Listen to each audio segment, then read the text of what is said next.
Hello, ladies and gentlemen. Good evening and welcome to News Talk with yours truly, Chris Anu, coming to you as usual from the great state of Texas, Houston, Texas to be precise. Thank you for tuning in. For those of you joining from all of Africa and from Europe, from continental USA, it's always a pleasure to have you tuning in here on a daily basis.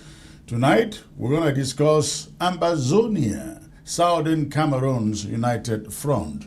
And that is the new body that is out there trying to bring Ambazonians together to reinvigorate, to bring back some energy into the movement for Ambazonia's independence. We also will be discussing this year's so-called 11 February celebrations in Cameroon. And the question is, do Ambazonians have to celebrate 11 February? Of course, the answer up front is no, no, no. Please do not touch your remote.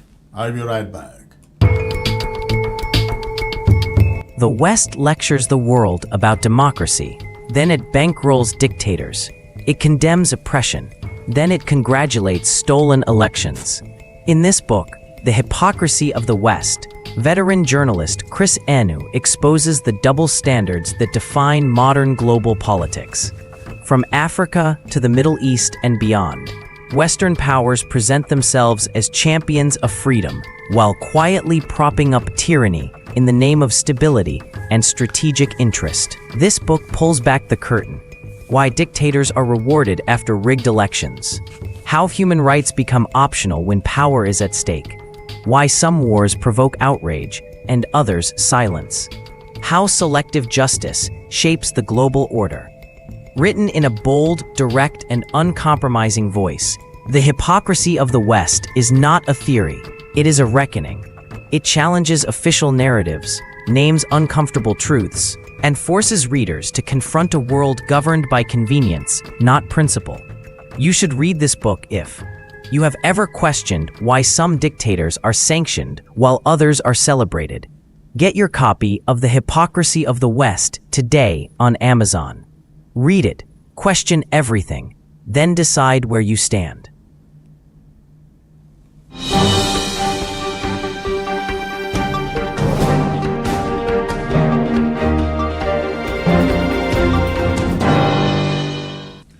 All right, ladies and gentlemen, thanks for staying put out there. Again, tonight, we will be discussing the unity of Ambazonia.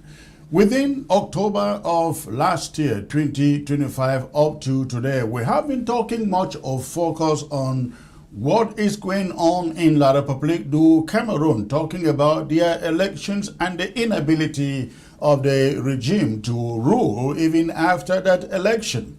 But tonight, we're going to be talking about Ambazonia, exclusively Ambazonia, and talking about Scauf, Southern Cameroons Ambazonia United Front, a new body out there struggling or trying to bring every Ambazonian together and to reinvigorate that energy that existed from day number one of this struggle. We're going to be talking exclusively and intensively on that subject. Also, 11 February is at the corner. It is by the corner. And the question resurfaces again, as it does every year. Should Ambazonians be celebrating 11 February? We're going to talk about that in tonight's broadcast. And of course, the phone lines will be open for you to come in with your contributions. When I come back in a short second or two or so, I will be bringing you my monologue on the main subject of the night, which is Ambazonia, or Southern Cameroons Ambazonia United Front. So please stay tuned. Do not touch your remote. It promises to be very, very exciting. I'll be right back. ABS can help you reach your target audience like never before. Advertising on ABS, you'll benefit from our extensive reach and dedicated viewership. We offer special advertising packages during primetime slots and popular shows. You'll also be featured on our social media platforms, reaching an even wider audience. Don't miss out on this opportunity. Take your business to the next level. Contact our advertising team at absafricativ@gmail.com. ABS can help you reach your target audience like never before. Advertising on ABS, you'll benefit from our extensive reach and dedicated viewership. We offer All right, thank you for staying put, ladies and gentlemen. I will take you right away into my monologue for tonight, which is on the subject of Ambazonia's unity. Ambazonia's unity, talking about confronting La République du Cameroon in what has been a war of independence for the past 9 years. In fact, October this year will make it 10 years. 10 years of the 2 cubes of sugar refusing. 2 cubes of sugar refusing to dissolve. But before I get there, let me bring you this monologue for tonight. Ladies and gentlemen, Scauf, the Southern Cameroons Ambazonia United Front, a name heavy with expectation, a name that carries hope, urgency, suspicion, and fatigue all at once, created recently after years of fragmentation, rivalry, ego clashes, and parallel. Ladies and gentlemen, we have a technical issue here. Give me a minute to log out, and I will be back. Ladies and gentlemen. There's a technical problem here in the studio, so please stay put. For special advertising packages during primetime slots and popular shows. You'll also be featured on our social media platforms, reaching an even wider audience. Don't miss out on this opportunity. Take your business to the next level. Contact our advertising team at absafricativ@gmail.com. ABS can help you reach your target audience like never before. Advertising on ABS, you'll benefit from our extensive reach and dedicated viewership. We offer special advertising packages during primetime slots and popular shows. You'll also be featured on our social media platforms, reaching an even wider audience. Don't miss out on this opportunity. Take your business to the next level. Contact our advertising team at absafricativ@gmail.com. ABS can help you reach your target audience like never before. Advertising on ABS, you'll benefit from our extensive reach and dedicated viewership. We offer special advertising packages during primetime slots and popular shows. You'll also be featured on our social media platforms, reaching an even wider audience. Don't miss out on this opportunity. Take your business to the next level. Contact our advertising team at absafricativ@gmail.com. ABS can help. All right, ladies and gentlemen, sorry for that disruption there. I will take you right into my monologue again on the subject of Ambazonia's unity right away. So please, let's get right there. And of course, sorry for the disruption. All right.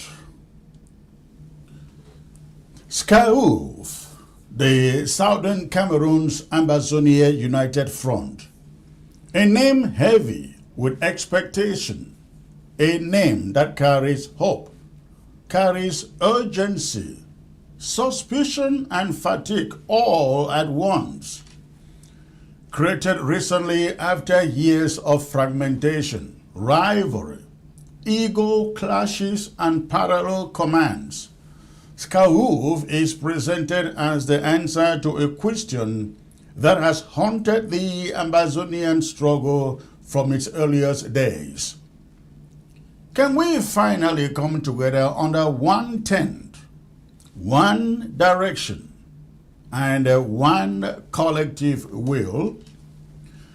3 months or close to it into its formation. The time for slogans is over. The struggle has seen enough declarations, enough councils, fronts, and committees announced with fanfare, only to dissolve into silence or infighting. So today, the question is not whether Scauf exists. The question is whether it can matter. What chances does Scauf truly have to unite Ambazonians? Unity is not achieved, ladies and gentlemen, by proclamations. It is earned through structure, through credibility and trust. Ambazonians have been burned too many times by initiatives that promise unity but deliver yet another layer of division. So when Scauf says it seeks to bring everyone into one tent, the people are entitled to ask, what makes this tent different? Who pitched it? Who controls its entrance? And who decides what happens inside? How exactly does Scauf plan to bring the people together? Is unity being pursued through dialogue or through pressure? Through inclusion or through alignment? Will unity mean space for dissenting views? Or will it mean conformity under a new hierarchy? Those are the questions out there. Ambazonians are not short of commitment. They are short of confidence in leadership processes. Any serious unifying body must therefore answer a simple but difficult question. How will ordinary Ambazonians at home and in the diaspora see themselves reflected in Scauf, not just spoken for? And then there is ground zero. No structure claiming relevance to the Ambazonian struggle can avoid the most critical arena of all, the ground, or ground zero. The villages, the forest, the displaced communities, and the fighters. The civilians who live every day under fear, scarcity, and repression. So how does Scauf relate to ground zero? Not in rhetoric, but in practice. Does Scauf support ground zero materially, politically, and diplomatically? Does it provide coordination, or does it risk becoming yet just another distant layer issuing statements from abroad? How does it ensure that those carrying the burden of the struggle are not reduced to symbols while decisions are made elsewhere? Most importantly, who speaks for ground zero within Scauf? A united front that does not meaningfully integrate voices from the ground risks becoming an echo chamber. The struggle cannot be directed effectively if those bearing its cost are not part of its command logic. Then there is the question that many avoid, but everyone asks in the private: what are these structures of Scauf? What are the structures of Scauf? Is it a coalition, a coordinating council, a supra body? What are its organs? How are decisions made? By consensus, majority vote, or executive decree? Who resolve disputes? What mechanisms exist to prevent the very factionalism Scauf claims to cure? Transparency here is not optional. Ambazonians have learned painfully that vague structures breed suspicion, and suspicion breeds resistance. If Scauf, therefore, is to succeed, its architecture must be clear, accountable, and resilient to personality politics. And what of the existing movements?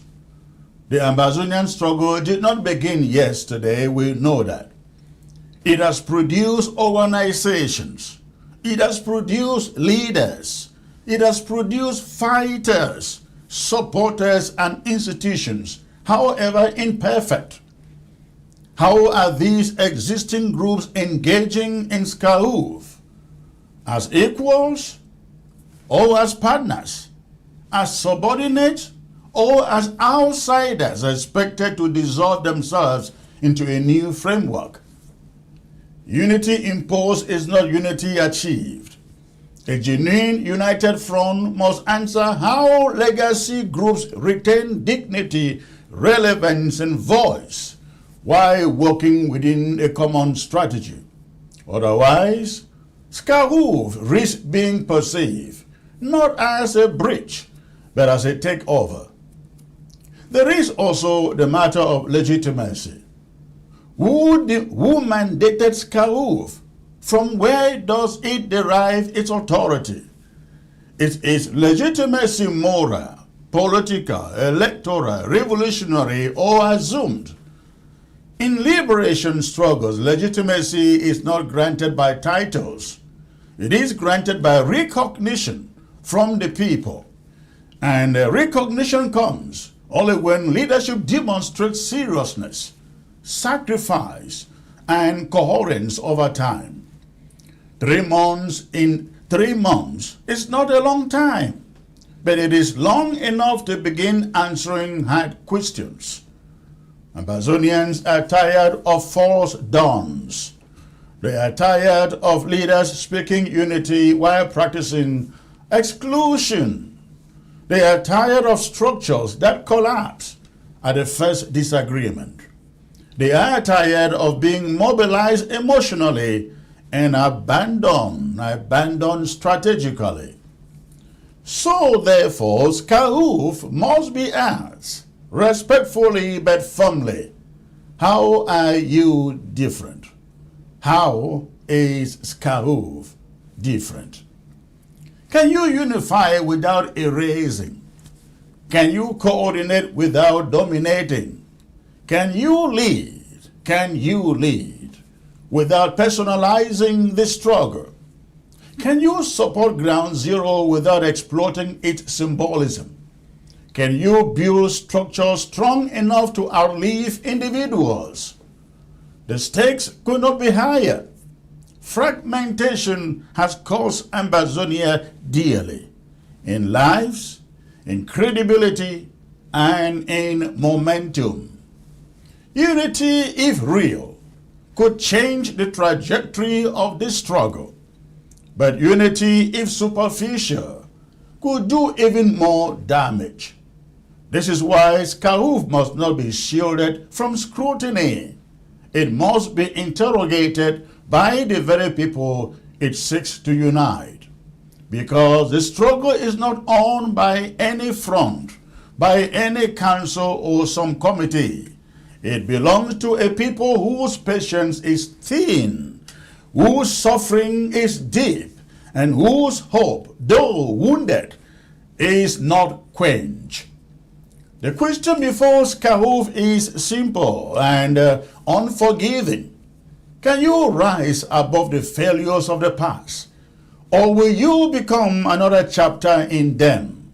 Only time and honest answers will tell. And that is my monologue talking point, ladies and gentlemen. Let me take you to my panel for tonight. I am being joined by Mike Fossey and our comrade Bajo. The other name is a little bit difficult to pronounce, pardon me. But Mark Barretta is supposed to be joining. I'm still expecting him to join. Mike, it's a pleasure having you, sir. Yes, I'm glad to be here, Comrade Chris. Good to be here on ABS again. Okay, Comrade Bajo, it's good to have you. Where are you joining from, please? What city? I know you're in the U.S. Hello, Chris. My name is actually Simon Obenofonde. I Okay. am joining from Alexandria, Louisiana. You are joining from where? Alexandria, Louisiana. Louisiana. Okay, all right, wonderful. You have heard the questions in my monologue. I hope it wasn't too critical, but just laying out the obvious. Let me start with Mike Fusi there. Mike, you listen to the monologue, and definitely you have some of the answers, and Simon and Barita will come in with some of them. But let's do this very surgically. We don't have a lot of time, but let's be very surgical and brief in our answers so we can cover as much as possible.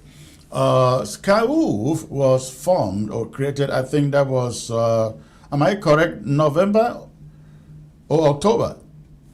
I was around November. It's getting to 3 months now. Getting to 3 months now, right? Yes. Okay. And you have now held quite a number of meetings with the Ambazonian community all over the diaspora, including Ground Zero. Can you give us a progress report as to how this movement has been going for, let's assume, it's 3 months now? Yes, Comrade Chris, I think I can say that we have made quite some progress. If you have to go by previous initiatives that you very well know that have been made towards the attainment of unity in our liberation quest, you will agree with me that Scauf has really been sprinting to get to where it is right now. Because we started barely 3 months ago, and we started with consultative meetings, bringing in all Ambazonians. The door was wide open to all Ambazonians to come in and express themselves as to how they want to go about this unity effort, because we realize that if we have to succeed, then we have, first of all, to understand why previous initiatives failed.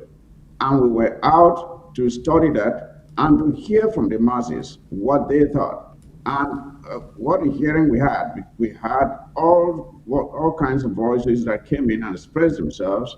Some were loud, some were modest, some were very strategic in their thinking, and we gathered a lot from those consultative meetings. And from the consultative meetings, we then went forth to establish a structure that would deliver the aspirations of the Ambazonian people, both in the diaspora and on Ground Zero, that were yearning for unity.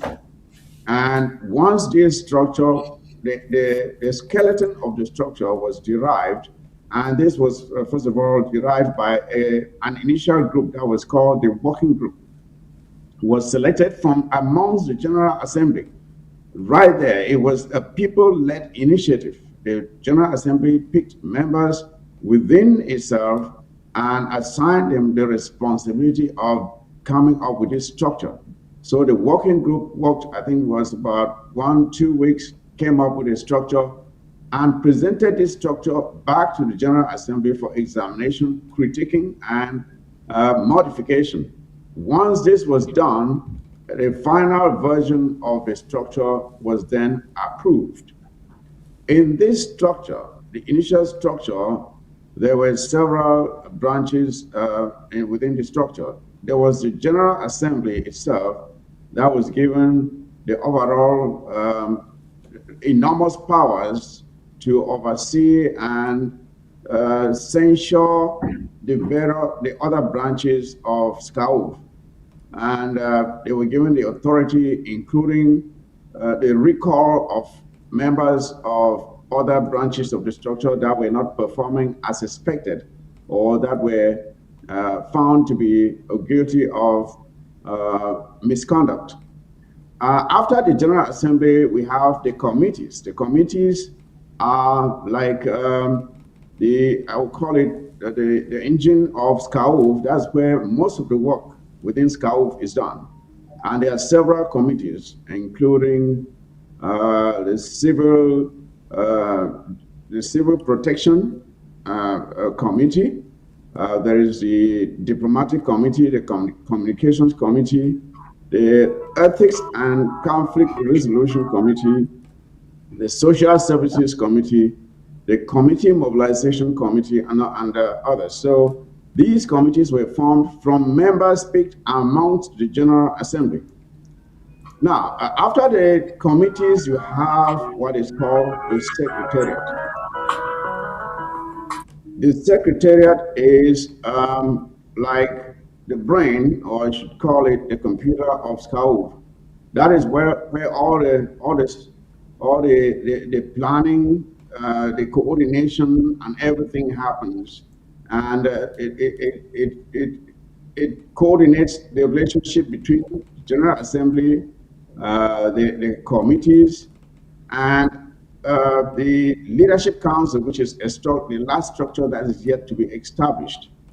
So that is the role of the Secretariat. Then we have the Leadership Council, where leaders of our movement are supposed to be seated and to provide the visual representation to the international community and other partners representing the Ambazonian struggle, so that no one can say, oh, we don't know who to talk to, as some have said before. So that is, in a nutshell, that is the structure of Scauf and how much progress we have made.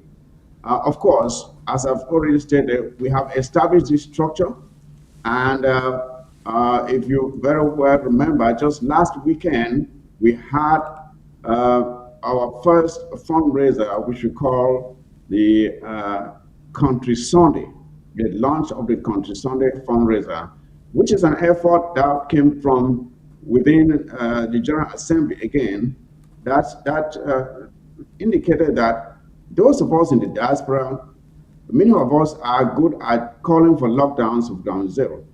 And ground zero has borne the burden of this struggle for the longest time.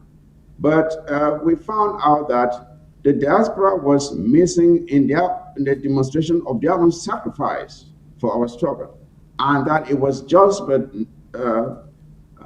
normal and fair for the diaspora to exercise some concern and sympathy with what Ground Zero is going through, by also making sure that each Monday, as we know, or other lockdowns that may be called for specific reasons, they too are able to lock down. But because they cannot lock down physically, they can lock down economically by contributing something to either support those on Ground Zero who are also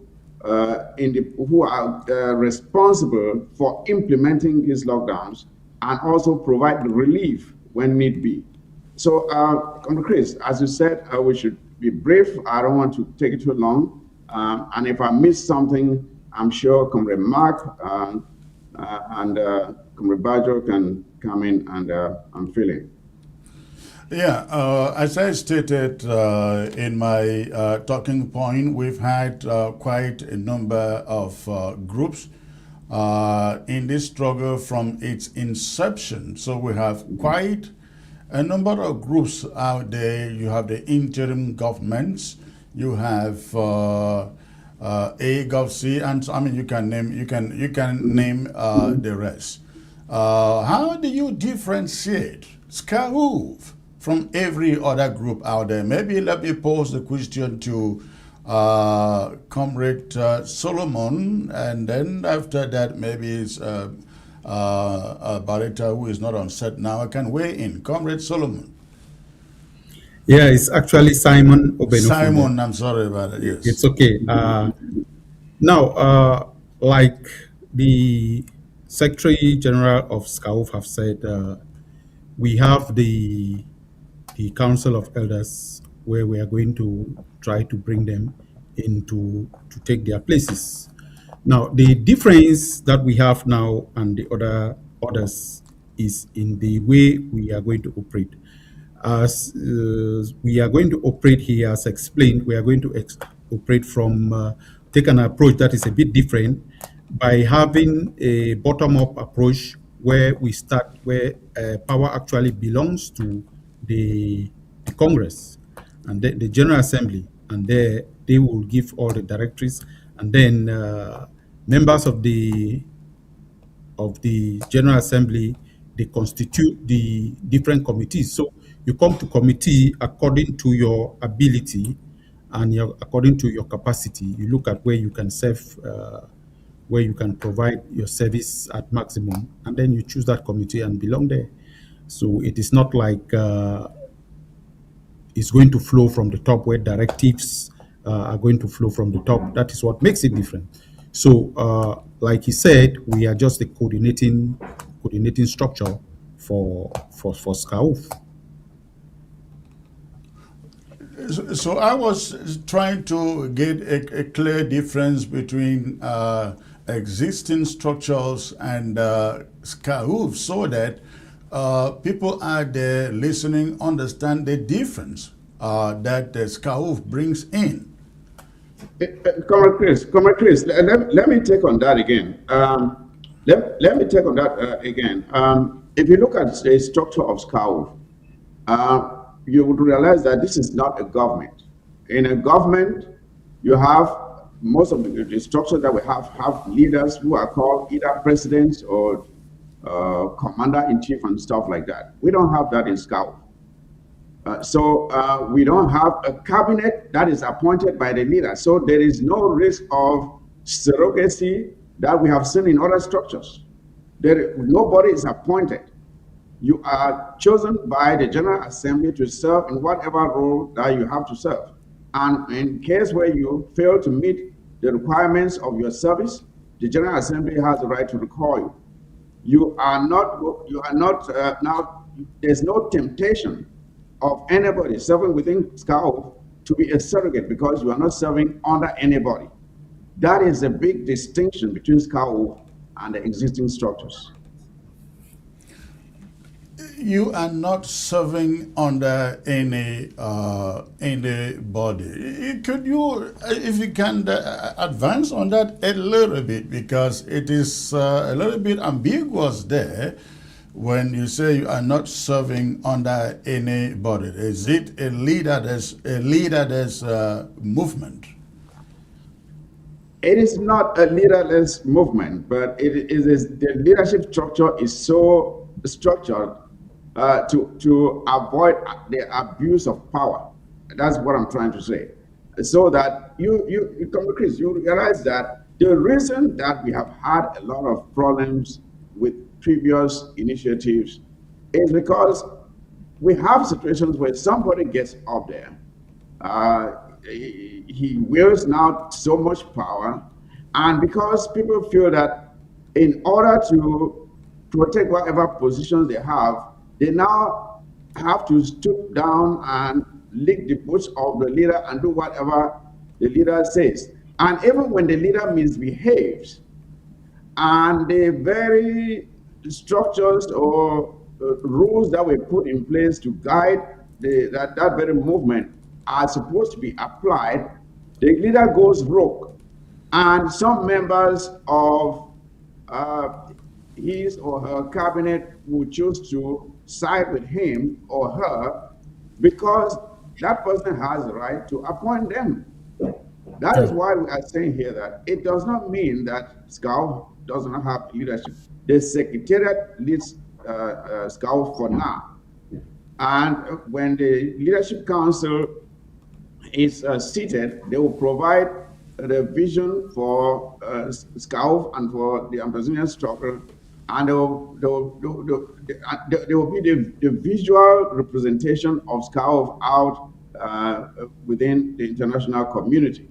But at this time, when we went into the formation of the structure, we had to diagnose exactly what made other movements to fail. And one of the leading reasons that came out was the fact that this kind of structure, where you have a leader that has the authority to appoint or fire those that serve under him or her, compelled some people to even against their own natural instincts or basic moral instincts, to side with things that were wrong just in order to protect their positions. And we wanted to make sure that that very aspect was taken care of to prevent it from happening again. And that is why we came up with the structure of Scauf, where enormous power was given to the General Assembly that has the right to vote to recall anyone who has a position within the structure that was not performing according to the standards that have been established, or that was found guilty of unethical behavior. All right, let me move to Mike. Mike, it's good to have you, sir. At the beginning of this struggle, you can recall the followership and the support and the zeal that was characteristic of it. We cannot honestly count of that today, of course, not because of so much of what you hear, like, oh, embezzlement there, fraud there. These are people grow fatigued. I have said that many people came into this struggle believing that it was going to be over in 6 months. It was going to be over in 1 year. And now it went for the 2nd year, the 3rd year, the 4th year, until this October. It will make it a decade. A decade. And if we've lost anything, it has been the strength that we had from the beginning in terms of this unity we're talking about, and in terms of finances. They are not so much there today as it was. Is what is being built now in Scauf capable of reinvigorating that zeal in that unity that we have from the beginning, Mark? Yes, Comrade Chris, I think Scauf is the best thing that has happened to the revolution, I would say, after the governing council was shut down and went to the formation of a government. And the nature in which the original idea, the way Scauf was supposed to function, and even the name, you'll be shocked that all of us probably sitting here, those of us in the working group, we voted for a different name. Myself, I voted for something else, but Scauf came from the people, and that name was. So I think, like you mentioned, there's a lot of fatigue. A lot of what is happening in the revolution now is fatigue. The atrocities on the ground, the accusations against our forces, that has greatly reduced. We've seen some great unity amongst our forces, and they are more focused in guerrilla warfare. The whole idea of Scauf is to unite against the diaspora, so that we can do what we were doing effectively some few years back. And it's going to take time. It's going to take time, but we are not. We will not give up. But the way we've started, it is something very good. There is promise from those who attend the General Assembly every Sunday for the last 3 months. The turnout on the Diaspora on Sunday, the enthusiasm, and the fact that you see all the activists that we know. I'm not talking about those that have left the revolution, those that are still current as part and parcel of Scauf. So yes, Scauf has the potential to bring back that spirit. I'm sure that the chairman has explained the structures of the Scauf. And one of the things that we are also trying to do is to make sure that we build again our communities in the various countries. Once UK, Germany, Switzerland, US Canada, etc. Once they are active, when the communities are active, the revolution is strong.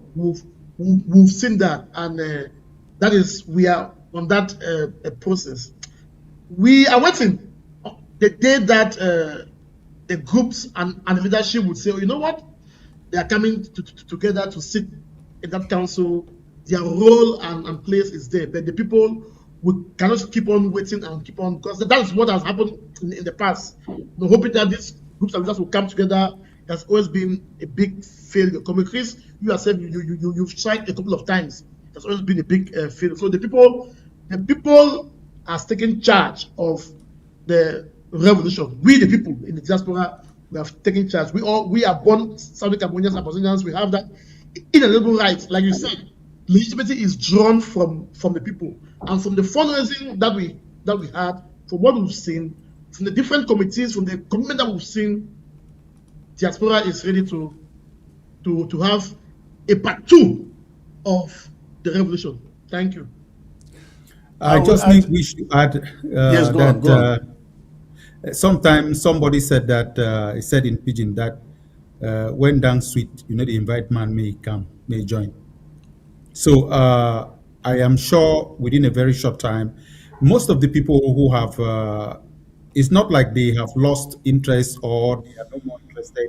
It's just that they are weary. Say, what we are going to do will attract them itself. We are not going to, nobody will be forced like some of us. Nobody was forced into the struggle. So they will come back immediately. They see some real achievable milestones that we have set for ourselves. Well, that is easier said than done, because I think we have, with the experience that we have in this, we have seen that. Chris, let me come in. I think we are talking from, the chairman said something at the beginning. We are talking from the point of evidence. Let's just look, or even when some of us went to Canada, some other groups, we came back and said, you know what, we are going to form a council. Do you know why that council collapsed? Because the leaders, the groups, the leadership that were there, they grouped themselves already in a group, in a body, and they wanted everything to concentrate on the powers and every decision making. But those of us that went together, we said, no, you know what? The people, there has to be a larger body. You are going to have your role, but you will not have that role that you make the decisions final. So that is where you saw that they now get apart. And what happened? The Canada initiative is done. Every other initiative that has happened in the past, it has failed because of the egos of leaders and groups. But this one, nobody is a leader. Nobody is a leader. Everyone here is working. Is an activist. Okay, and there is no movement, no platform has had continuous meetings for the past 3 months every Saturday, like what Scauf has had. And you need to just attend the meetings and see how constructive, constructive criticism, how disagreeable but agreeable we have been. There are moments that we will even shout, but we will come back. I'm saying that it is the hand of God that has been on this, and we're not going to force anyone. People will see what we will do, what we can do within our available means, and the good ones will come in, the bad ones will fall away. If I may add something. Hold on the mic. You may want to come in here after this. The idea of having the people to decide, it looks really good from the surface. The question is, how practical can that be when it goes to action, that is implementing decision? Because we've had a problem. We have a problem in the Ambazonia movement where lots of people have wonderful ideas. You call for a meeting and they come with wonderful ideas, and they tell you, if you just do it this way, if you just go there, some say go to Russia, some say do. you say, yes, it sounds like a good idea. But then, when it comes to doing it, number one, you don't see people volunteering to do it. When it comes to contributing money to do it, you don't see people contributing the money to do it. But not only that, a major problem with having a structure looks like everybody is engaged in decision making. The problem there is when it comes to executing the program. Mark is looking at Mike. Mike is looking at Simon. And at the end of the day, neither Mark, nor Simon, nor Mike is doing what should be done. How are you going to overcome this? Because at the end of the day, if there is no leader who is holding people accountable to responsibility, it just die a natural death. Chairman, if I may come in, Comrades, I'll come after you. Comrades and our viewers, Scauf has a charter, and that charter was developed by the working group that was put in place by the G. And we had a couple of sessions where that charter was read, and people said, no, this point, the committees work on the charter, and that charter has been approved by the G. Scauf has a communication code. Scauf has an ethic code. There are various tiers of responsibilities. We have the committees. We know the various chairpersons of the committees. Those in the General Assembly, they assign themselves in the committees. Nobody gets to the committee. Like, for example, I am the chair of the communication committee. Nobody comes to the committee that I don't know. I have to vet you to understand where you come from. You are real names and everything, without which you are not allowed to come into the committees. You know, we also have the secretariat. The secretariat is, like the chair said, is the face now. Is the face now of Scauf. You know, Mike there is a secretary general, or you are calling him the chairman or whatever.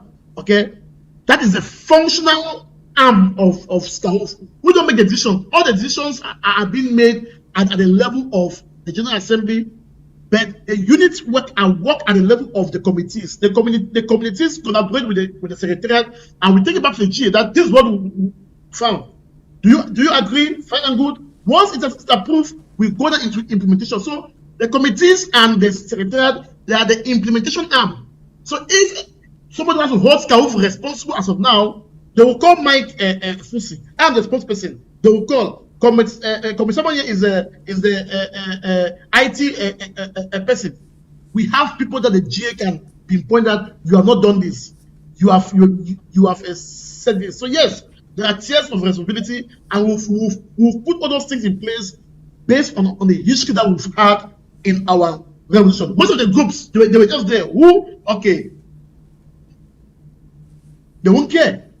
Then we have those tiers of this, and I'm glad because all those in the GA, at least they come from different IGs, different groups, from AGOV-C, from Scauf, from different background. Are they representing those groups, or they are there as individuals? No. They are there as Ambazonians. They are not representing any group, not as of now. The groups will send their representation when it is due at the level of the leadership council when we want the leaders to sit. The General Assembly are born and bred, bona fide Amazonians, individuals. Mike wanted to comment. Yes, Comrade Chris.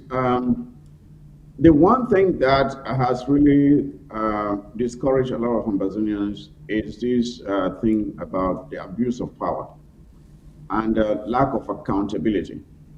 As Comrade Mark and Comrade Simon was saying, Ambazonians, those who have had the opportunity of examining the structure that we have put together, are very impressed. But there are some who are still waiting to see if Scauf will live up to the expectations that have been perceived of it. But we are doing everything, and we are committed to making sure that we meet those requirements. So I want to assure those who are listening that the excesses that plagued previous structures, there are things that have been put within our structure to check all those excesses. If someone is within Scauf or wants to come into Scauf thinking that they can exert their influence on how Scauf is run and to do things the way they want, they will find it very difficult to do so because of the structure that has been established. It ensures accountability. Accountability, that's the key word there. Everyone is held to account for his or her actions, and there is no one in so much power that he can abuse those powers and cause harm to the structure of Scauf.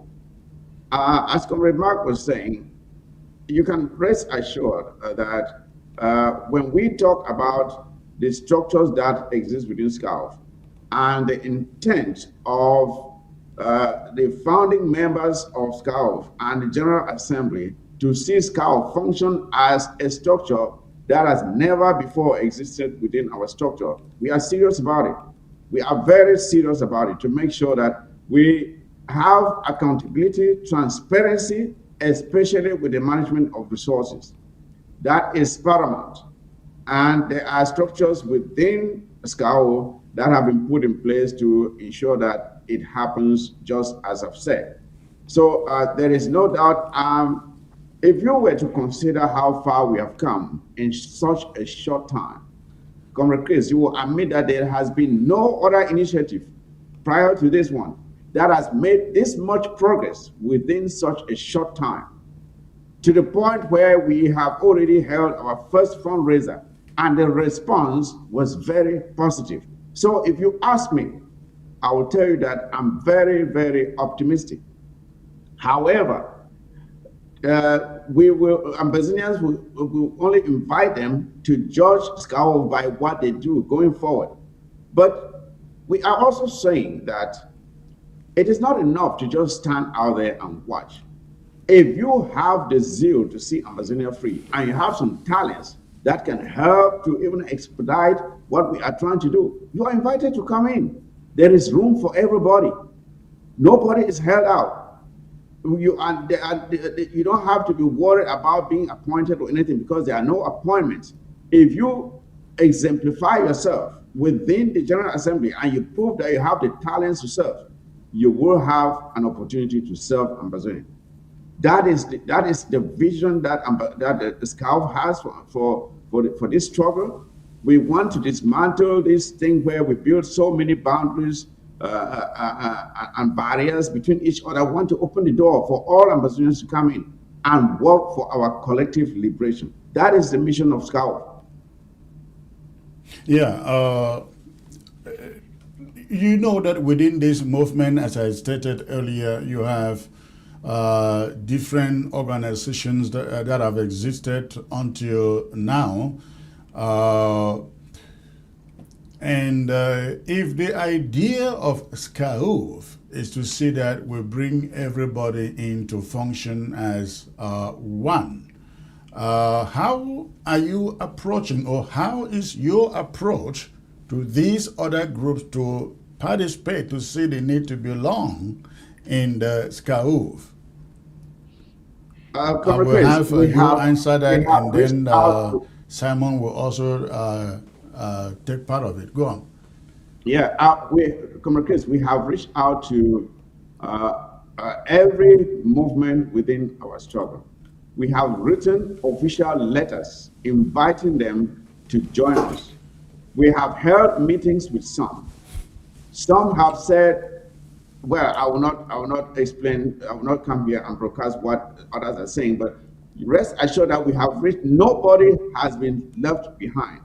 And that effort has not ended yet. Still, we are still reaching out to Ambazonians and the various movements within our struggle, inviting them to come in. Because, Comrade Chris, it is a waste of resources when we have several movements trying to do the same thing.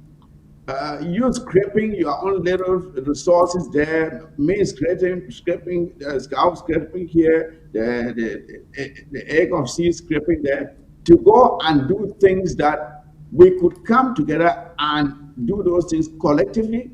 It is more economical, and it shows a united front. Our ideas are more harnessed, and we can present better arguments. It is just good for Ambazonians to come together. That is the winning strategy. Not this thing where we are so fragmented, our little efforts don't yield any benefit. It's just like Comrade Chris. When you have a little stream trickling down a mountain, and you have another little stream trickling down the mountain, there's only so much damage that those streams can cause. But when these streams converge, and they become a river rolling down, they can knock anything out of their way and make their way wherever they want to go. That is the same thing we are saying here. All these little pockets of efforts we are making individually within the various movements are not helping us very much. We should be able to learn from that and make improvements. We don't want to be like the Israelites who have to wander in the wilderness for 40 years before realizing what was right to find their promised land. If we're wise enough to know it now, why not cut our losses and just do the right thing now so we can get home sooner? The opportunity is right here. The secretariat of Scauf is not there to usurp any power from anybody.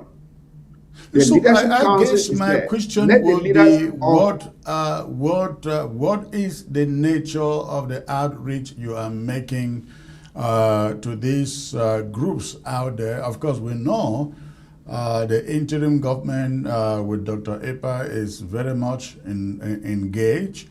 Yes. But that's only one of the groups out there. What effort is being done to bring in the egg of seed from the leadership level, the SACOs, and every Yerimas and so on.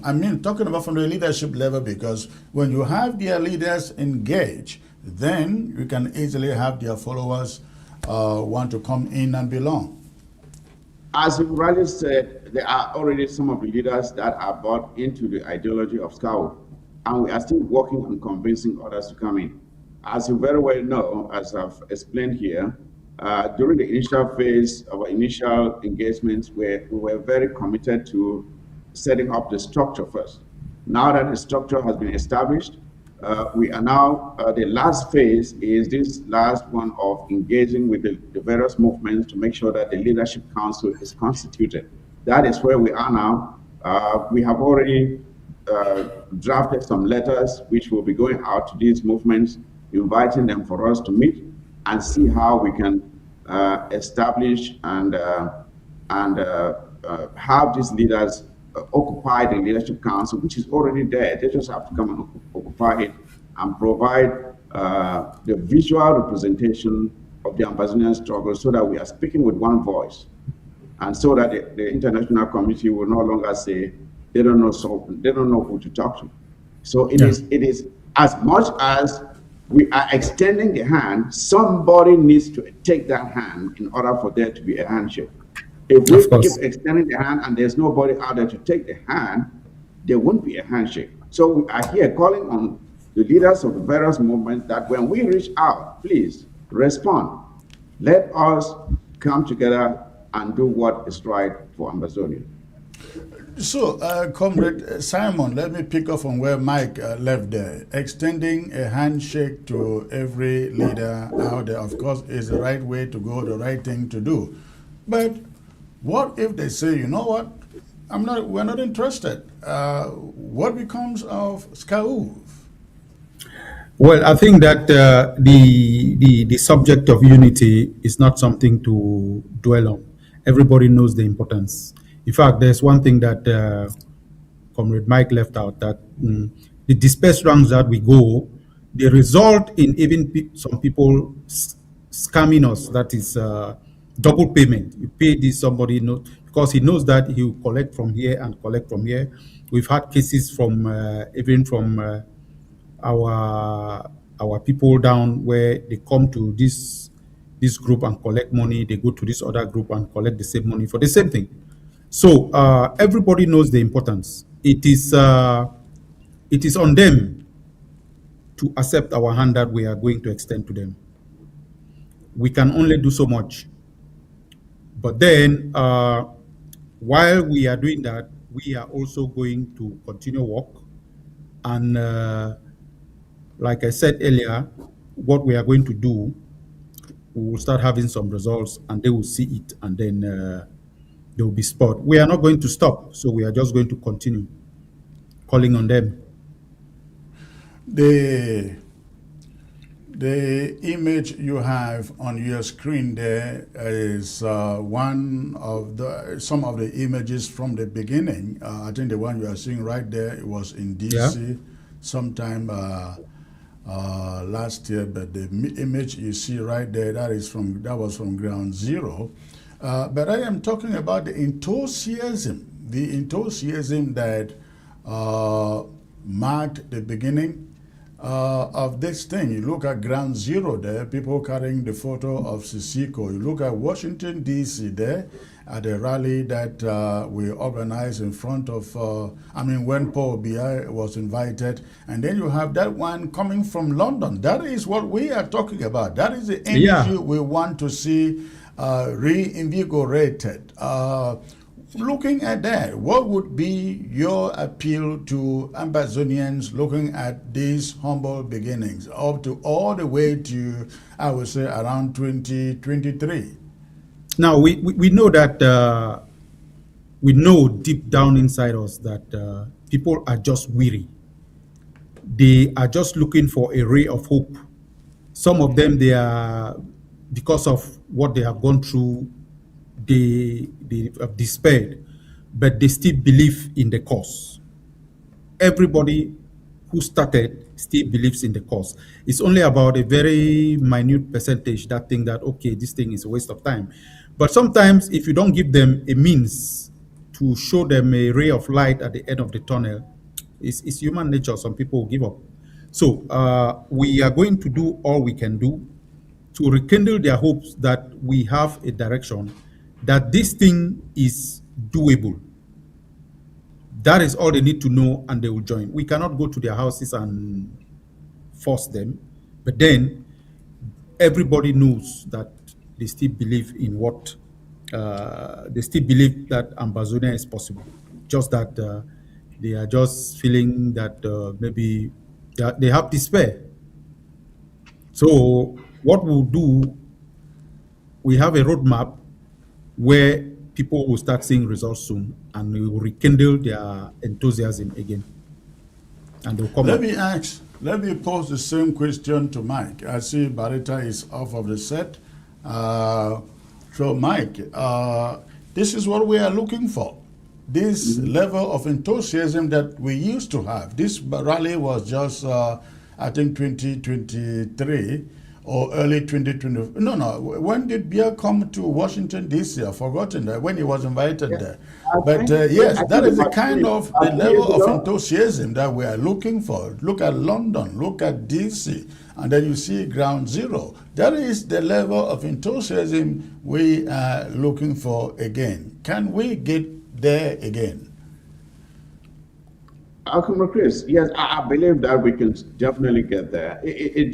We have to demonstrate to Ambazonians that we have learned from the mistakes of the past, and that those mistakes will not be repeated. We have to give them something to believe in. You have to inspire them, and how you inspire them is by giving them the understanding that you are willing to do things differently, that the abuse of power that we have seen in the past will not happen anymore. And one other thing that we have just the reason you don't see these crowds in the diaspora anymore, communities, is because the diaspora has not been organized to hold these rallies anymore. We have abandoned everything to ground zero. We just sit here and we talk, and we don't do anything, and we expect ground zero to carry the whole thing. That is why we thought about this Country Sunday thing, to bring attention to the diaspora again, to understand that, look, you have a role to play here. You can't just leave everything to ground zero. And in the days ahead, we are planning an all Ambazonia conference. But we want to make sure that we get as many people in the house before that conference holds, because when that conference holds, we want it to be massive. So there were times when, during maybe when the United Nations was holding, we were holding rallies in New York. Those things are not happening again. Why? Because of the fragmentation. Because of the fragmentation, when this group is holding something, the other group does not go. Members of the other group will not attend. And so it makes it difficult for us to come out in these same numbers. And that now can highlight the importance of Scauf, where we are urging the members of the various movements to realize that there is no single group out there that will liberate Ambazonia. That is a fact. There is no single group, no single individual. Of recent, I saw someone who went to the United Nations and was claiming to have been negotiating on behalf of Ambazonia. As decent an argument that you may have, when you decide to go alone, you cannot. There's very little you can achieve. Ambazonia is not some article in a grocery store or a shopping mall where an individual will just go in there and buy and come out. That's not how it's going to be. Ambazonia's freedom is not going to be taken from the United Nations by an individual who just walks in there and comes out with a piece of paper. If you come out with a piece of paper, how are you going to implement it? It has to be Ambazonians coming together and having a representation that can be recognized by the international community, showing some organization that if we should give the sovereignty of this land to these people, that they'll be able to manage it. No single individual is going to give it to us. No single group is going to give it to us. And the sooner we realize this, the better for us. Yeah, that is a point. I think I saw the footage, the video you are talking about, and I thought it was quite childish for somebody. I didn't see what was new in his assertion. We've all known from the beginning, even before the struggle began, that the Southern Cameroons has no article of union with La République du Cameroun, not anywhere, not in Boya, not in New York, not in London, not anywhere. And for somebody to walk into an office and take images of himself and post them as investigating Ambazonia, to me is very childish. And but let's move on. We also have the home front in this struggle. The home front here being our civilians, being the fighters in the bushes. And how does Scauf, no, let me put it this way. I mentioned these other groups which are out there, which we all know them, and you cannot ignore them. Some of these groups, they're sponsoring fighters on the ground. If they are not part of Scauf, how does Scauf envisage working with those same fighters in different communities on the ground? I'm talking of fighters like this one we see in Ngo Ketunjia. How does Scauf organize to make sure that their support reaches out to fighters on the ground like this?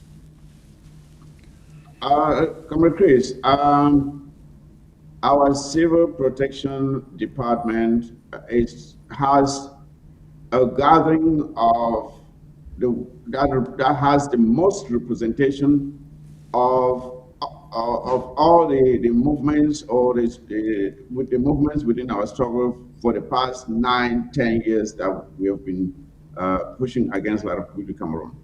We have gathered some of the commanders, that have been in this struggle for the longest time and that have a handle of what happens on the ground. We have them within Scauf, and they are working together now. That is one of the great things that has happened with the Scauf initiative, that the commanders that we have, whose names we have known, that have had an impact on actions on the ground, are now seated within Scauf, and they are working together. So we believe that in the days ahead, we will be able to have some influence and have some influence on these operatives on the ground, and make sure that, first of all, we encourage their collaboration, their unity, for them to be working together. Even if they decide to work under whatever movements that they decide to work under, the critical thing there is for them to be working together, to be collaborating together, sharing tactics, coordinating strategies, making sure that we have the same sense of direction, and avoiding situations where they have to collide with each other, and sometimes tragic things happen to them. So that is what we are focused on, and the representation within Scauf that we have of the commanders that are now seated there give us a lot of hope that in the days ahead, things will change for the better.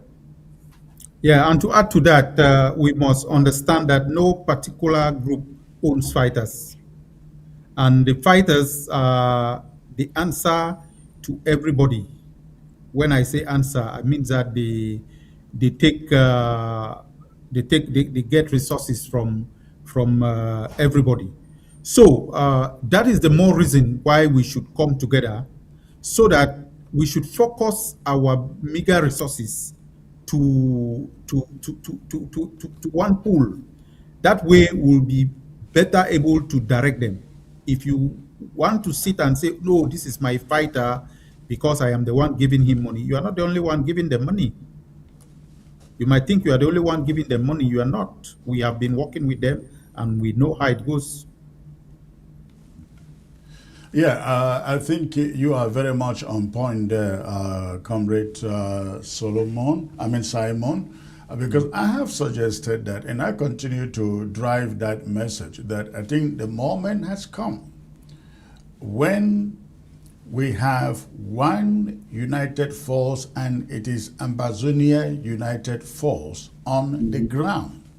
Exactly. What the diaspora do is meet the needs of every force in every at any locality, for as much as they see that it, irrespective of where they are based, for as long as they are working, they are fighting.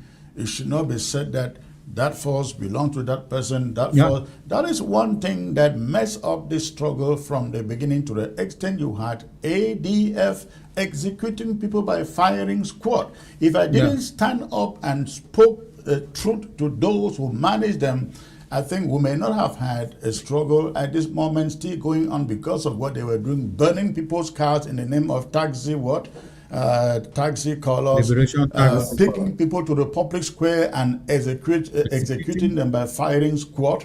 That was absolutely out of place, and I think that has since stopped. And what we are seeing here now is we see unity warriors there, unity warriors there, unity warriors there. There should be one unity warrior in Ambazonia. Whether in Nkambe, whether in Libialem, whether in Banso, whether in Mezam, in Meme, and so on and so forth, so that resources meant for self-defense can be effectively coordinated. And if anybody is laying claim upon any fighting group on the ground, we can then label them warlords. And if they want to be warlords, why not just move to the ground and live on the ground, right? Yeah, Comrade Chris, you will agree with me that right now, you hardly find these operatives on the ground calling anyone's name. They have realized, they are wiser now. They don't come out and say, oh, I'm fighting under this, I'm fighting. Even when you tell them to do so, they don't do it. They don't succumb to it. You may find pockets here and there who may still fall for that, but the vast majority of them don't do that anymore.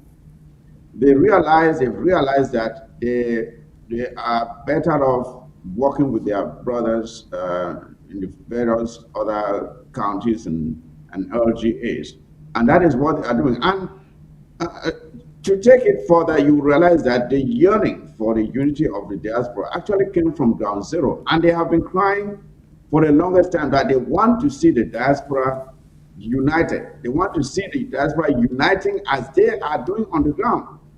And that is how Scauf came about.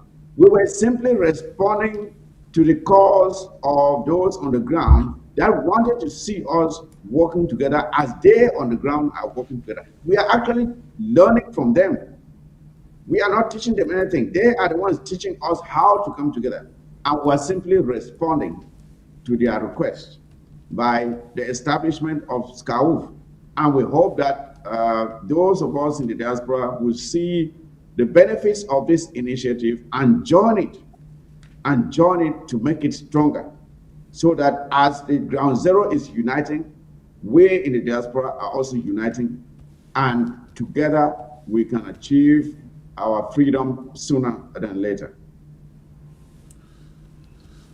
All right. Let's hope that is achieved, because I think that will make things much easier at a time when we have limited finances compared to what it used to be. We can bring all of them into a single force, and perhaps have every force have a commander who is under a chain of command, who now report to the different stakeholders who are capable of raising funds to support them. That is including Scauf. I think that will make this thing run more effectively and efficiently. But let us look at one angle of this struggle here, comrade. The Republic has been singing normalcy returning, normalcy returning. We are going to the 10th year. That is a decade of fighting a trained army in La République du Cameroon. Do you guys realize we really don't need to fight as much as we used to do? All we need to do is keep the momentum going. It doesn't have to rise, it doesn't need to fall, it just needs to be there. I don't know what the point I'm trying to make makes sense to you, because that's all that we need to maintain, occupy, maintain presence in our territory. I heard some people saying, oh, let's call off ghost towns enslaving our people. I say, well, these are not normal times. These are not normal times. This is a time of war. And since we are not fighting a conventional war, everybody going to Ambazonia on any day should be able to realize war is going on in this territory by the evidence of ghost towns and lockdowns once in a while as we do them. But if we can maintain, the point I'm making, if we maintain the ghost towns, maintain the presence of the restoration forces in the different parts of Ambazonia, and they step out once in a while and they go after La République du Cameroun forces, that is all we need to maintain this war and to keep Cameroon spending billions of CFA francs to win the war, which they now know they cannot win militarily. So if there is a point, an area where Scauf should focus, it should be making sure the war, the conflict stays active, depriving La République du Cameroun from any efforts of claiming the war is over, victory is over. You know, up now they are in Bamenda, refurbishing the streets in Bamenda, and very soon, once they are done, they will use it as big propaganda to the international community. You know, the war is over. We just started reconstruction. Look at Bamenda. I learned they have caterpillars now in Boya too. Look at Bamenda. Look at Boya. That's what they will try to say. But comrades, we must know, for as long as we have boys who are determined to stay in the bushes and we have ghost towns going on a weekly basis, that's all we need. Lara Populi cannot claim victory. If they care, let them go and dig the roads in Furawa, dig the roads in the Frukanka. I don't know those places. For as long as we have boys in the bushes and ghost towns are sustained, they cannot declare victory. And that is something that Scauf should consider very, very seriously. It doesn't mean, you know, blowing up the tanks or, fighting every week or every day. No, this is guerrilla warfare, and Scauf should think very strategically about how to maintain it with the other groups. Any one of you want to weigh in there, it's okay. Well, for ghost towns, I don't think we have anything to do there because it was a contract that was done with the consortium a long time ago, and the people are keeping it. Now, for the strategy, I don't think I have much to say there because we are going to consider what I think the Scauf is going to consider what you have said. Mike?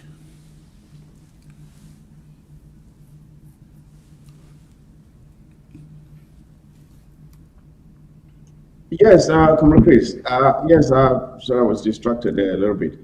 Yeah, when it comes to ground zero, as you rightly said, that will be the main focus of Scauf.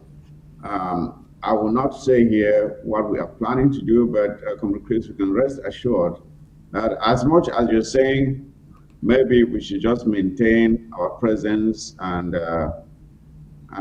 just do things as we've been doing going forward. I think Scauf has other ideas that will come to the table, and I can assure you that when Scauf's plans of action begin to take place, you will know. I will not say here what they are, but you will know when you see them. So that is all I can say. But things would not be just the same. If we have to bring La Republic to the table, we have to do things differently, and that is the essence of Scauf being here, and that is why we keep calling on other comrades out there who have been a bit hesitant to come in and join us. Our intentions are pure. Our plans are being very meticulously examined, and to make sure that when they get into the implementation phase, that the results would be conspicuous to all Ambazonians and even to the international community. So we are being very careful, and we are being, as I said, very meticulous in what we are planning to do. But La Republic cannot claim victory, and they will never claim victory. Look at the images on your screen right now. What would they do to cause these boys to disappear? And that is just one LGA, or let me just say one county. But and those are not all the fighters in that area. So that's just one LGA. Now multiply that by the number of fighters across Ambazonia. What plan does La Republica has to make these boys disappear? They don't have any plan. They have called, they have run away with victory more than 10 times. More than 10 times. They say, oh, it's all over. They've tried everything. Every trick in their arsenal has been tried. They came about with what they call DDR centers. They tried blacklegs. They tried buying some of the fighters on the ground. They tried targeting the major generals. All that has come to nothing. It has not accomplished anything. The fight is still on. The boys are more experienced now. You don't hear them being killed carelessly anymore. On the contrary, it is La Republic of Cameroon that is falling every day. They keep falling every day because our boys have mastered the terrain. They now know what real guerrilla warfare is like. And they just need some little bit of guidance, some little bit of upgrade in their tactical experience, and a little bit more of resources, and they can do wonderful things. So there's a plan in place. Our commanders, as I've said, Comrade Chris, experienced people, seasoned commanders, they are working on some things, and in the days ahead, the results will be unmistakable. So, fellow Ambazonians, join Scauf. It is not a government, it is a liberation movement. Scauf is a liberation movement, not a government. There is no risk of power mongering, or there's no risk of people grabbing power and staying there forever. There's no risk of surrogacy because there's no one to worship. There's no one to worship within Scauf. So join Scauf, and together we will achieve our freedom, contrary to what Larry thinks. Let's move to the next subject briefly before I open the phone lines. The subject of this year's 11 February. I did a monologue on it yesterday, and as usual, I made it very clear, as we have declared for the past 9 years, there will be no 11 February festivities in the southern Cameroon. I would like you guys to add something to that message, because I think we cannot say it enough for Ambazonians to understand we are not going back to the vomit. We are not going back to our vomit, and 11 February and 20th May are a very big part of that. What would you have to let Ambazonians know as far as 11 February is concerned? Let me start with Simon, please. Yeah, the position, I might not be speaking on the position of Scauf, but I think that what is ahead is bigger than 11 February and 20th May.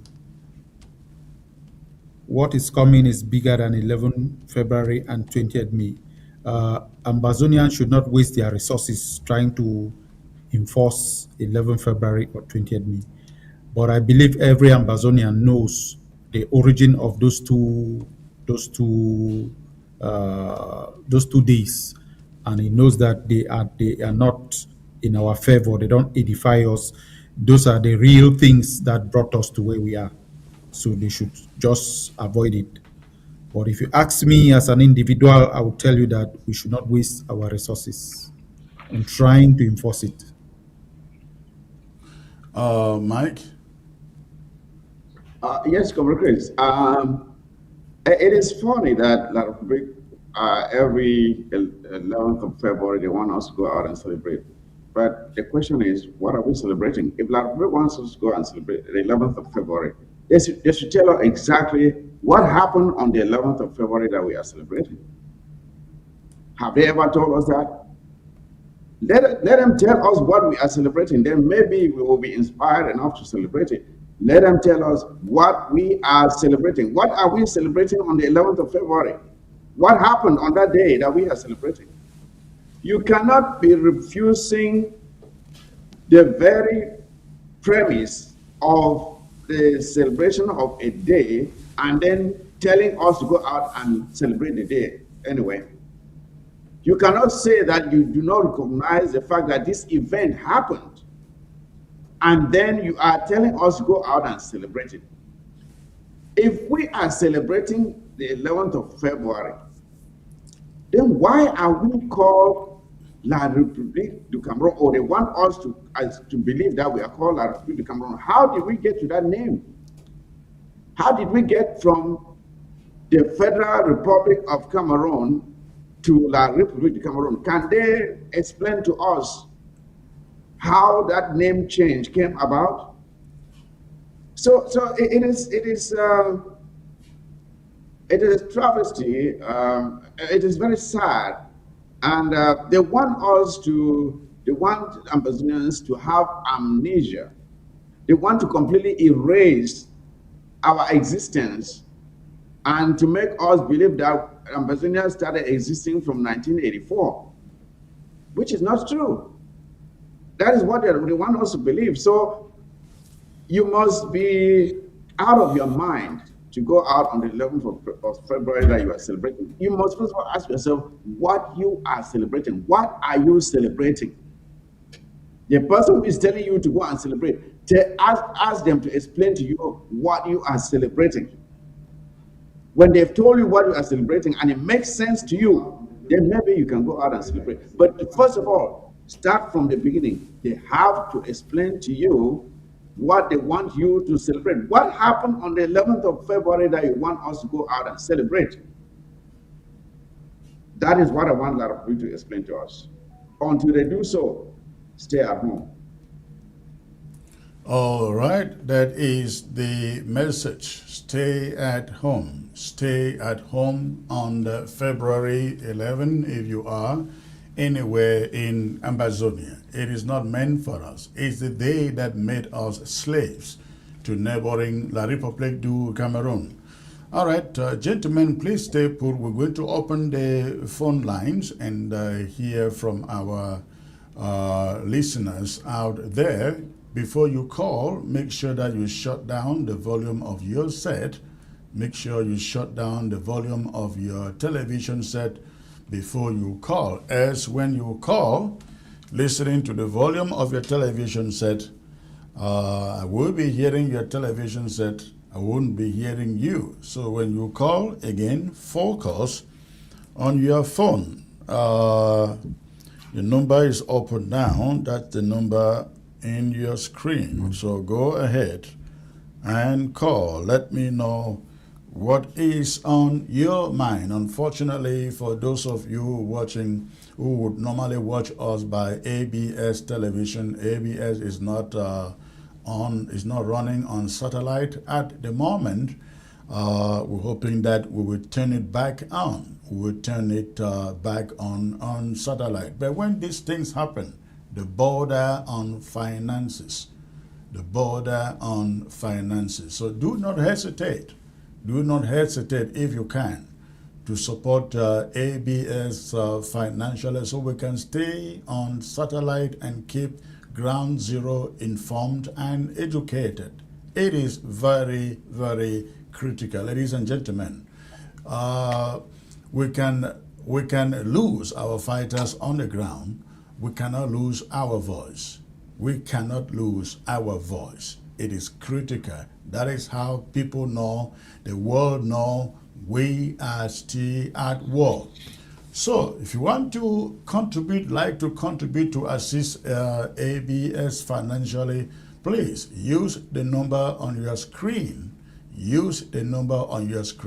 Send me a brief message and we'll send you a payment platform. Thank you very much. In the meantime, if you are watching and you have a question or a contribution, you want to call that number on your screen and I will take your question or contribution. Oh, all right. So, Scauf had the first fundraiser last weekend. How did it go? Oh, it went well. It went really well. We had more than 70 people in attendance, and we raised quite some money. It went well. In fact, could it have gone better for the first try? Okay. And without the what did you call it? Governing council or something like that, without it constituted, how do you decide on using the funds? Firstly, we have projects that are coming.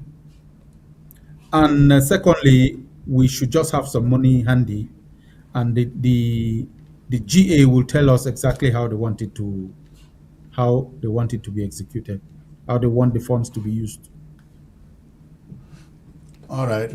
So if Mike, if you want to come in there, that is okay. Yes, Chris, you understand that Scauf does not function as a dictatorship. There is a lot of debate with regards to the rationale for everything that is done within Scauf. So you can rest assured that whatever funds that came in are very much well saved. And I should first of all talk about the fundraiser, which was the first manifestation of the commitment of those that came into Scauf, that they are serious about this unitary effort. Because it is not even about what was raised, but the number of persons that took the time to chip in something. That is what was impressive. It shows a commitment. It shows their willingness to start, and and we want to make sure that we build on that to bring in more people and to maintain the sustainability of the flow of funding. Because as we were saying, the projects that we have envisaged by our civil protection committee are things that will have to be consistent going forward. And therefore, the maintenance of that continuous flow of resources is very crucial. And we are trying to build that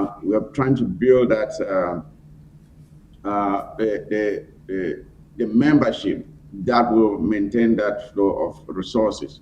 So we are very optimistic that when things begin to happen, these things, the influx of resources will even increase, because there are people out there who, given some of the malfeasance that has occurred within our struggle with the management of resources, they are a bit hesitant.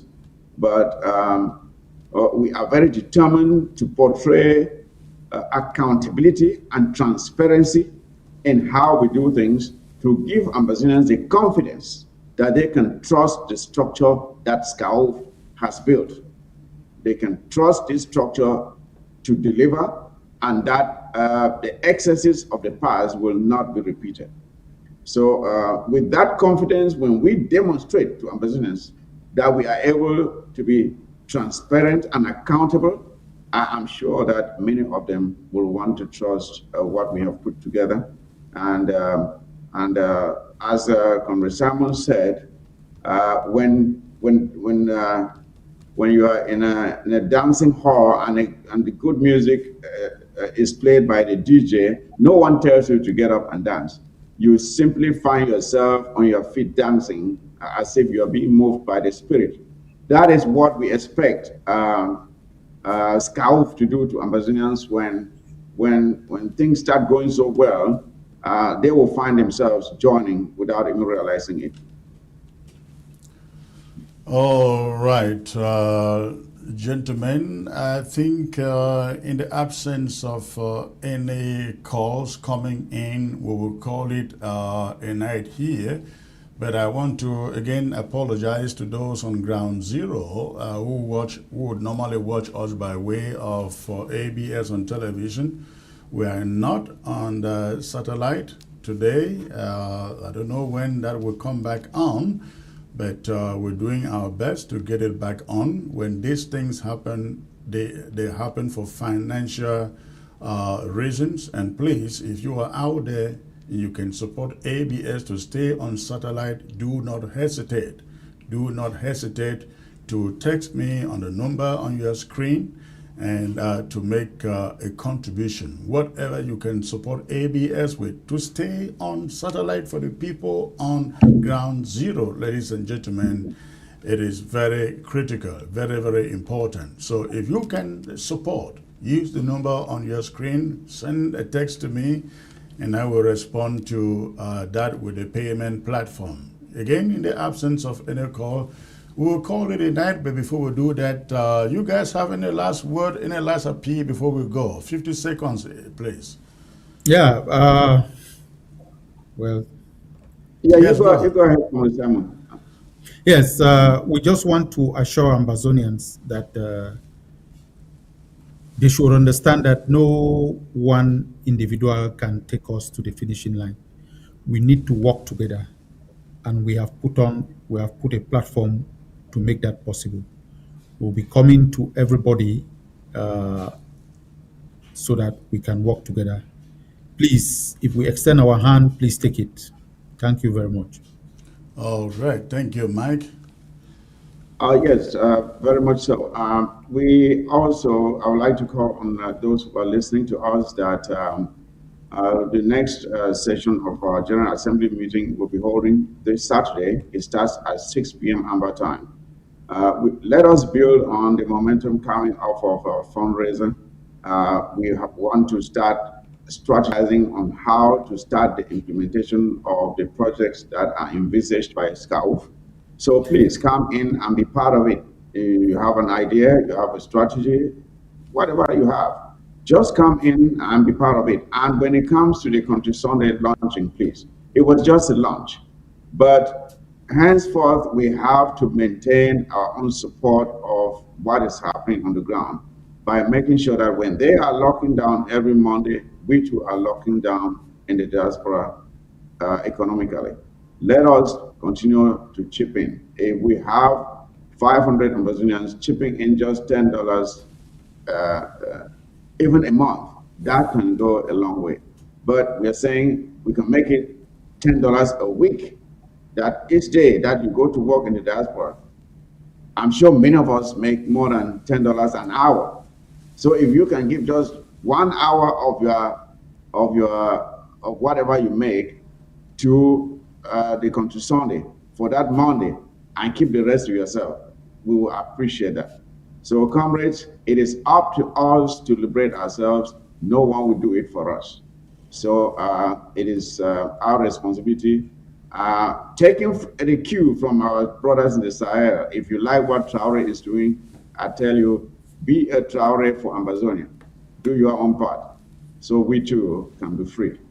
Thank you very much. All right. Thank you, gentlemen, for coming on. We look forward to having you again. You have a great night, sir. And thank you, Good Comrade night. Chris, for hosting us.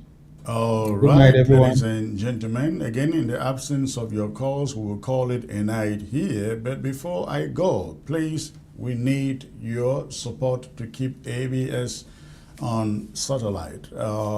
People are not receiving it on satellite as we speak, as we broadcast at the moment, because we are off the satellite. It is financial. I can't be shy of that. So please, if you can support, use the phone number you had on the screen to text me for a payment platform. Let's make sure that we get ABS back on the satellite. And before I go, I want to thank you once more for all of you who have purchased a copy of The Hypocrisy of the West. The Hypocrisy of the West. Again, copies are being sold on Amazon. Go there, grab a copy, and once you start reading, you won't want to stop. You won't want to stop once you start reading it. That is how good it is. So thank you for tuning in tonight. I look forward to being back here on Friday. We'll be back. Good night. God bless you all. The West lectures the world about democracy, then it bankrolls dictators. It condemns oppression, then it congratulates stolen elections. In this book, The Hypocrisy of the West, veteran journalist Chris Anu exposes the double standards that define modern global politics. From Africa to the Middle East and beyond, Western powers present themselves as champions of freedom, while quietly propping up tyranny in the name of stability and strategic interest. This book pulls back the curtain. Why dictators are rewarded after rigged elections. How human rights become optional when power is at stake. Why some wars provoke outrage and others silence. How Selective Justice Shapes the Global Order. Written in a bold, direct, and uncompromising voice, The Hypocrisy of the West is not a theory, it is a reckoning. It challenges official narratives, names uncomfortable truths, and forces readers to confront a world governed by convenience, not principle. You should read this book if you have ever questioned why some dictators are sanctioned while others are celebrated. Get your copy of The Hypocrisy of the West today on Amazon. Read it, question everything, then decide where you stand.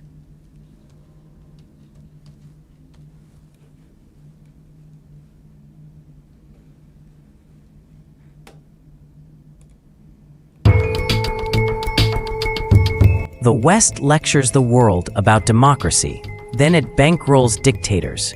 It condemns oppression, then it congratulates stolen elections.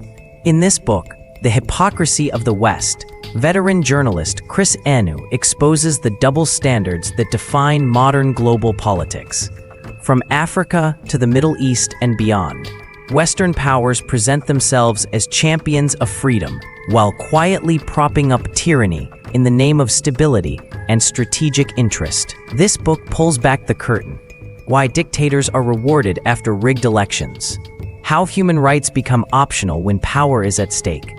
Why some wars provoke outrage and others silence. How selective justice shapes the global order. Written in a bold, direct, and uncompromising voice, The Hypocrisy of the West is not a theory, it is a reckoning. It challenges official narratives, names uncomfortable truths, and forces readers to confront a world governed by convenience, not principle. You should read this book if you have ever questioned why some dictators are sanctioned while others are celebrated. Get your copy of The Hypocrisy of the West today on Amazon. Read it, question everything, then decide where you stand.